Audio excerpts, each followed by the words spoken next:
Animals valley کے پیارے ناظرین، ہم میں سے اکثر جانتے ہیں کہ بچے پیدا کرنا یا انڈے دینا بہت ہی تکلیف دہ کام ہے، اور یہ صرف مادہ جانوروں کی ہی ذمہ داری ہوتی ہے۔ لیکن ہم بات کر رہے ہیں ایک ایسے مرغے کی جس نے انڈا دیا۔ سننے میں بہت عجیب لگتا ہے، مگر یہ ایک حقیقت ہے۔ سوئٹزرلینڈ میں ایک مرغے کو انڈا دینے پر باقاعدہ سزائے موت دی گئی۔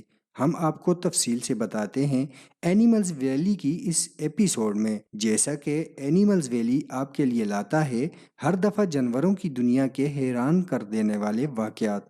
تو جناب، کہانی کچھ یوں ہے کہ 1474 میں سوئٹزرلینڈ کے شہر باسل میں ایک مرغے نے انڈا دیا۔ جسمانی طور پر تو نر جانور کا انڈا دینا ممکن نہیں، لیکن اس دن ایسا ہی ہونا ریکارڈ کیا گیا۔ اگر ایسا واقعہ آج کل میں ہوا ہوتا تو سائنسدانوں کے لیے ایک زبردست ریسرچ کا موقع ہوتا، لیکن 15ویں صدی میں سوچا گیا کہ یہ شیطان کا کام ہے۔ مرغے کو قدرت کے خلاف جرائم کا مرتکب مانا گیا اور اس جرم کی پاداش میں زندہ جلا دیا گیا۔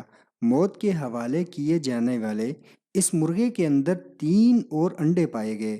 بے شک اس وقت کے حساب سے یہ سب توہمات اور چڑیلوں کا کیا دھرا کہا جا سکتا ہے، لیکن اصل میں کیا ہوا تھا؟ کیونکہ یہ واقعہ بہت پرانا ہے، اسی لیے اس کی زیادہ تفصیل تو موجود نہیں، مگر آج کل کے سائنسی دور میں یہ کہا جا سکتا ہے کہ یہ پہچان کی غلطی تھی۔ وہ مرغا اصل میں ایک مرغی تھا جس کو غلطی سے مرغا سمجھا گیا، کیونکہ اس طرح کی کوئی مثال اس واقعے کے بعد میں سامنے نہیں آئی کہ مرغے نے انڈا دیا ہو۔